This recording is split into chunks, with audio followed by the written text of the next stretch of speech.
Metalfest Kiss is live, and in this video we'll be reviewing the Tier 8 Mercenary Premium Medium Tank, Starchild. The tank has M41 Cavalry's hull. It is a medium tank. It is an autoloader. So we'll start with the setup that I'm using for this tank. I'm using my chisel crew. Since it's an autoloader, can't use advanced loader. So for equipment, I'm going with gun stabilizer, advanced concealment, advanced optics. The premium is APCR, so it has faster shell velocity and better penetration. So all premium do have few HE. For consumables, going with large medkit, repair kit, and food, and of course the camouflage for additional concealment. For my crew skills, I'm going with 1 liter, rapid loading, steady aim, snapshot, silent driving, camouflage expertise, 6th sense, situational awareness, and run and gun. So all gun handling as well as concealment and visibility perks here, so I can outspot others and hit my shots to as best as possible. Now, one thing to keep in mind is this tank isn't the greatest at anything, but once the crew changes arrive and they remove the gun handling perks as well as DPM, the autoloaders will receive a passive buff because they're not really impacted by the DPM changes as they're autoloaders, their interclip stays the same. So these tank, anything that's autoloader, will get a passive buff when that happens. So do keep that in mind when you decide if to go for this tank or not. So it doesn't really have much armor. You might get lucky bounces here and there. On the turret, we have 152, 109 on the lower hull. So even with the same tier, you will get pen. There's not much armor. 88 on the upper, just enough to not have auto pen. 76 on the side turret, then 57 on the rear. Your side is 50, and here is 38. So the hull is similar, like worse armor, bad armor for a medium tank. And you don't have the greatest concealment either. It's bad concealment as well. So your HP essentially is your armor. You have engine and fuel tank at the back, and then your crew, 3 in the turret, 1 driver in the hull. For ammo, you have it in the towards the middle, but the bottom as well as the center. So I guess your back is safe because that's where your engine is. Now looking at the stats, and this is after I have equipped it. As I said, the tank is big. It doesn't have the concealment. It doesn't have that greatest mobility. It is good though. It is good. The thing about this tank is the auto loader capability. So it is like a Ragnarok, but it is bigger with worse camo, but better pen. So forward speed of 56, reverse 22, power to weight of 19.46, hit points 1450, hull rotation 44, terrain resistance is decent, 0.55, 0.64, and 1.38 respectively, with soft, medium, and hard. Concealment is 305, as I said, it's worst concealment for a tier 8 medium tank. View range of 486. Rate rotation speed 48 degrees. Accuracy during rotation 0.98, not the greatest. Gun depression does have a solid of 10 degrees and elevation of 13. Autoloaders do have worse elevation in general. You get a reload of 19.53, accuracy 0.31, which is decent. Aim time 2.3, a little bit longer. 3-shot interclip, the reload or interclip reload of 2 seconds. Standard premium is APCR, and third is HE. DPM is 2142, so for an autoloader, I would say it's a little less. Does have a penetration of 278, as I said, better than Ragnarok. However, the alpha is low. It is 280 alpha for standard and premium, 340 for HE. Module damage of 1500. Shell velocity is 1000 and 1250 for standard and premium, and 900 for heat for HE. For premium bonus, we get 50% silver earn rate and 10% premium vehicle earn rate, and whether this tank is balanced or broken. So looking at the stats, this tank isn't broken, it isn't strong, it seems balanced. Doesn't have that auto loader, doesn't have concealment, doesn't have camo, that has the 2 side effects. But as I said, it is an auto loader, so you have slightly more advantage in an auto loader tank. You can dump that clip if you aim your shots well. So 280 into 3, that is 840. Yeah, 840, and that is a huge alpha in 4 seconds. If you aim it right, you can be lethal, and that's the advantage of autoloaders. And as I said earlier, after the concealment changes happens, autoloaders will not be affected as much by the reload nerf because their interchange will stay unaffected, and you can still perform the way you're performing now, more or less. Of course, you're going to have longer reload to load that clip, but the effective engagement DPM is the same, and you'll have an advantage. Probably take 1 shot or not even that, take that shot. To keep that in mind. And of course, this tank can get a 35% discount. if you do the op. One thing I say about the tier 8 is the life of tier 8s are rough. So think about it, unless you're a Metal Fest fan, you get like cheaper free tier rates from the season pass. I always say that. If you have extra money and 35%, and you are a Kiss fan, then sure, you can consider buying this tank. But me personally, I just like to buy the season pass at Ultimate Season Pass or tank that is at least at 50% discount at tier 9 or 10, at least tier 9. Usually I prefer 10, or of course the Cold War era 3 tanks that are heavily on discount. That's the strategy I go with. So always go with your Ultimate Season Pass first, and Season Pass, and then if you have extra gold to spare, and if you're a fan of the Metal Fest, sure, you can consider this. It is balanced and it'll get slightly buffed. It is not overpowered by any means. It is going to stay balanced, and this is going to slightly get better, and it'll still be balanced because, as I said, all it has is that interclip or the clip alpha and okay penetration, but doesn't have the DPM either.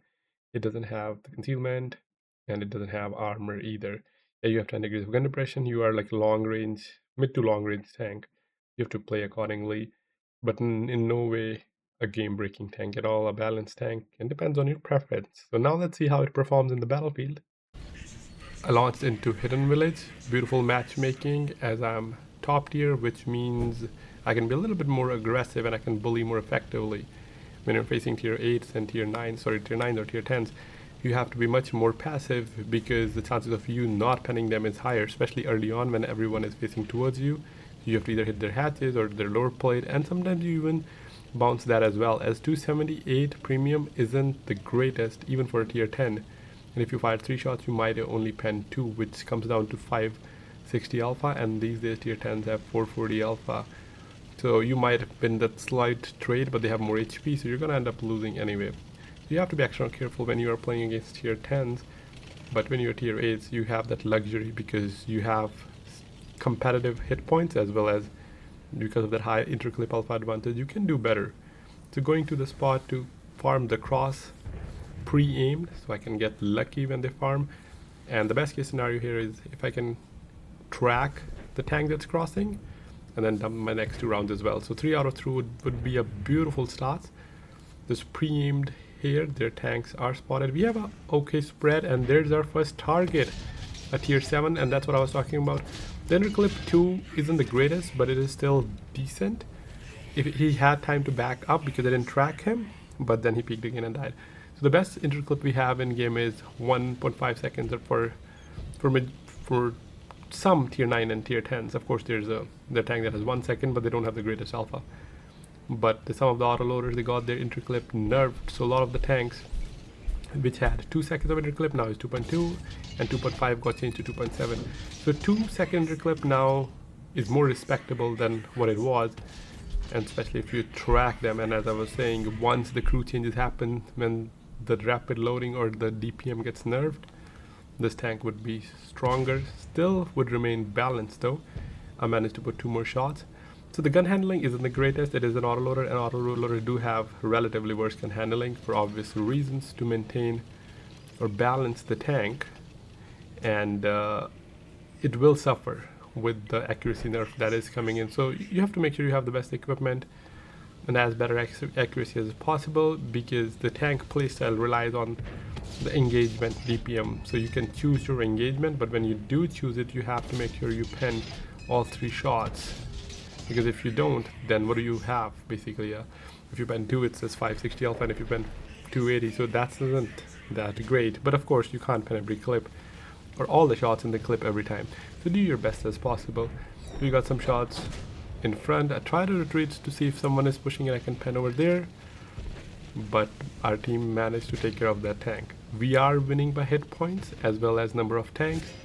I wanted to be aggressive, but at the same time kind of not, because since the matchmaking changes, I cannot win no matter how no matter how careful I am. So I have to be extremely cautious of my decisions and not make aggressive plays at all, especially in a tank that doesn't have the greatest DPM or armor. Yeah, if I'm in an E5 or Tiger 2, yeah, sure, I can be more aggressive there because I can handle that pressure, but not in this tank.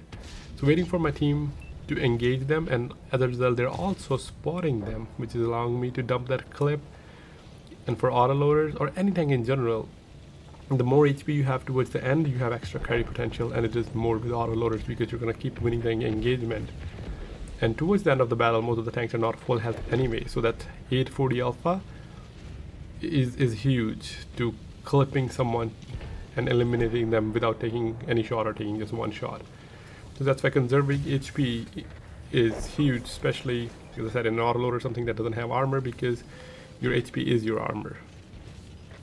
Waiting for the right opportunity. The score is now even, 8 versus 8. Our team was pushing, and I'm like, okay, I have to push here so I can kill the other tank, the demon, the other Kiss tank.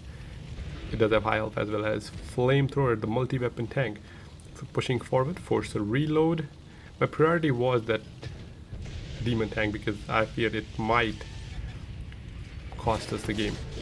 IS is pushing forward. Luckily he had the small gun. I bounced as well, poorly aimed shots, and that's what I was saying. The gun handling isn't the greatest. Yeah, compared to, if you compare it to something like Mutts, but of course those are single shot tanks.